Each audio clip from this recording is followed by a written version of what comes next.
Fala pessoal, tudo bem? Você está aqui no meu canal, no quadro O que estou lendo? Um vídeo onde eu gravo uma resenha de algum capítulo de um livro que eu estou lendo no momento, para que aqueles que querem saber o tema central do livro ou quiserem ter uma ideia do que se trata, para que eles possam comprar ou ter as primeiras impressões, ok? E hoje eu vou falar sobre esse livrinho aqui do Wayne Grudem, Teologia da Livre Graça, 5 maneiras que ela diminui o Evangelho. E esse livro, apesar de ser relativamente pequeno, né, ele só tem 168 páginas, nós não podemos menosprezar o quão assertivo e cirúrgico o Wayne Grudem foi nessa obra publicada pela editora Vida Nova. Para quem não conhece, o Wayne Grudem é professor e pesquisador de teologia pelo Instituto Bíblico Phoenix Seminary, no Arizona. Foi professor titular no Departamento de Teologia Bíblica e Sistemática da Trinity Evangelical Divinity School durante 20 anos e é graduado em Harvard, mestre em Teologia pelo Westminster Theological Seminary e doutor pela Universidade de Cambridge. Então o cara é muito bom. Ele é autor de várias obras de extrema importância. Talvez as mais conhecidas sejam Política segundo a Bíblia, que é um livro que talvez eu traga uma resenha próximo às eleições, porque eu creio que seja um tema relevante, né, para as eleições de 2022. Outro livro seria O Dom de Profecia, e talvez uma das mais famosas obras do Grudem, que é a Teologia Sistemática Atual e Exaustiva, que para mim é uma das melhores sistemáticas, mas é claro que ele tem diversas outras obras e qualquer ida no Google você acha sem problema nenhum. Beleza? Então, sem mais delongas, bora para a resenha. O livro Teologia da Livre Graça se propõe a rebater 5 questões que o autor entende que diminuem o Evangelho. E cada questão debatida é debatida de forma bem direta e bíblica em cada capítulo. Já no primeiro capítulo, intitulado como Não há o só pela fé da reforma, Wayne vai analisar como os teólogos da livre graça abandonaram o conceito histórico desenvolvido pela Igreja durante mais de 500 anos da reforma, do termo justificados só pela fé. E aqui a análise já começa num ponto crucial para o entendimento dos perigos da teologia da livre graça, que eles, a princípio, podem até cativar, né, com sua pregação, dizendo que somos pecadores, de que carecemos da graça de Deus e que a salvação é por meio da fé em Cristo Jesus. E até os cristãos com pouco conhecimento de teologia vão concordar com esse ponto, pois lembram que todos os protestantes defendem a justificação pela fé. É muito difícil você encontrar quem não defenda isso. Mas o problema está no erro sutil de interpretação do termo só, na frase salvos só pela fé. Os teólogos da livre graça ensinam que essa doutrina de maneira totalmente diferente da ensinada pelos líderes da reforma protestante, de forma que nunca foi ensinada. Desde Lutero, segundo a posição histórica da Igreja, os grandes teólogos têm resumido a justificação pela fé da seguinte forma, abre aspas, somos justificados só pela fé, mas a fé que justifica nunca está só. E o que isso quer dizer? Quer dizer que não existe outro meio do homem ser salvo a não ser pela fé na obra salvadora de Jesus. E isso está claro e não tem discussão. Porém, a segunda parte da frase que vai destacar algo importante. Ela diz que a fé que justifica nunca está só. O que significa que existem outros elementos que sempre acompanham a fé. Ou seja, a fé salvadora sempre é seguida de mudanças na conduta de vida de uma pessoa. Já os teólogos da livre graça acreditam que somente a fé é necessário para a salvação, o que a princípio não está incorreto. Mas o problema está na interpretação da palavra só, que eles afirmam que nenhuma outra evidência é necessária na vida do crente após a fé. Ou seja, não são necessárias boas obras, arrependimento de pecados e abandono da vida de promiscuidade, etc. E isso, por si só, é um grande perigo, pois deturpa a mensagem do Evangelho, que é clara a respeito disso. Mas será que os reformadores concordariam com a posição da livre graça? Calvino, que foi um dos mais influentes reformadores, vamos ver o que ele disse.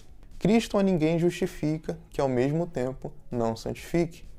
Portanto, fica evidente a veracidade da declaração de que somos justificados não sem obras, porém, nunca por meio das obras. João Calvino em As Institutas. John Wesley, que foi o fundador do metodismo, diz o seguinte sobre isso. Sem dúvidas, somos justificados pela fé. Essa é a base de todo o cristianismo. Somos justificados independentemente das obras da lei, como se fosse algum tipo de condição para a justificação. Mas as obras são fruto imediato daquela fé pela qual somos justificados. Portanto, se as boas obras não acompanharem nossa fé, apesar de toda a santidade interna e exterior, é evidente que nossa fé não tem valor e que permanecemos em nossos pecados. Esses são só os pensamentos de dois grandes homens de Deus do passado, mas o livro traz ainda as outras confissões da Igreja Luterana, por exemplo, Batista, Anglicana, Confissão de Westminster, que é adotada pela Igreja Presbiteriana, e ainda as confissões pentecostais.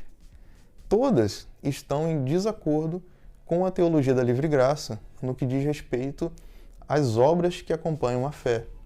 E aqui eu quero deixar bem claro que o N não defende que nós somos salvos, que as obras são necessárias para a salvação, mas elas são evidências da salvação.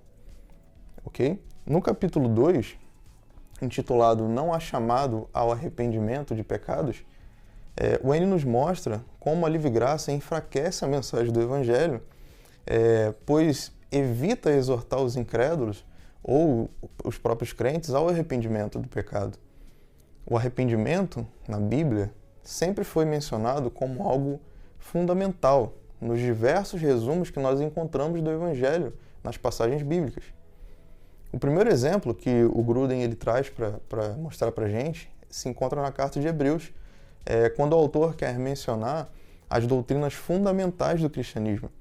Ele inclui nessas doutrinas o arrependimento e a fé. Abre aspas. Assim, deixando os aspectos elementares do ensino de Cristo, prossigamos para o aperfeiçoamento, não lançando de novo o alicerce de arrependimento, obras mortas e da fé em Deus. Um dos maiores enganos da teologia da livre graça é dizer que basta o entendimento intelectual do que Cristo fez e a aceitação cognitiva de Cristo e a pessoa já está salva, ela já tem a fé salvadora, mesmo sem o afastamento do pecado e sem arrependimento das más obras que não glorificam a Deus. Mas o versículo de Hebreus deixa claro que não é necessário apenas uma mudança de pensamento, mas que sim, é necessário ao crente o arrependimento dos pecados e o abandono das obras mortas. Mas os teólogos da livre graça argumentam que se existir arrependimento de pecados e abandono da vida passada, seria como se nós estivéssemos acrescentando algo para a salvação. E isso seria como se fosse ser salvos por obras. Mas não é isso que vemos nas Escrituras, pois ela nos ensina que o arrependimento, abandono de pecados, não é algo necessário para a salvação, mas é algo que é natural para aquele que foi salvo. Algo natural a quem manifestou uma verdadeira fé na obra salvadora de Jesus. O próprio Jesus, ao iniciar o seu ministério no livro de Mateus, capítulo 3, versículo 2, ele diz: arrependam-se, pois o reino dos céus está próximo. Mas os teólogos da livre graça argumentam que no Evangelho de João, por exemplo, não é encontrado a palavra arrependimento. E eles usam esse livro da Bíblia para fundamentar a sua doutrina. Só aí eles já iniciam com um erro grave, pois baseiam toda a sua doutrina apenas em um livro da Bíblia, quando o correto é analisar todo o contexto bíblico da palavra de Deus, para aí sim criar uma doutrina a respeito disso, ou a respeito de outro assunto. Esse erro, inclusive, já foi condenado na história da igreja quando um cara chamado Marcião, que considerava apenas alguns trechos do Evangelho de Lucas e 10 cartas de Paulo como escritura sagrada, ignorando todos os outros livros do cano do Novo Testamento e ainda ignorando o Antigo Testamento inteiro. O marcionismo foi uma das maiores heresias do cristianismo primitivo, pois pregava que existiam dois deuses diferentes, um do Antigo Testamento e o outro do Novo Testamento. A teologia da livre-graça cai no mesmo erro ao fundamentar uma doutrina em apenas um livro da Bíblia, ignorando todo o restante, sendo que 2 Timóteo 3,16 vai contra esse entendimento, pois diz que toda a Escritura é proveitosa para ensinar, para repreender, para corrigir e instruir a toda justiça. E esse versículo, por exemplo, já nos adverte da necessidade de se analisar toda a Escritura para que possamos ensinar as pessoas. Por isso a teologia da livre-graça peca nesse sentido. Mas, pessoal, eu gostaria de poder analisar todo o livro, mas para que o vídeo não se estenda, eu vou ter que ficar por aqui. Espero que você tenha gostado da análise até aqui, dessa análise rápida desses 2 capítulos, mas eu creio que já deu para perceber mais ou menos como que esse livro fundamenta de maneira bíblica, histórico, teológico, os ensinamentos, ao meu ver, errôneos, da teologia da livre-graça.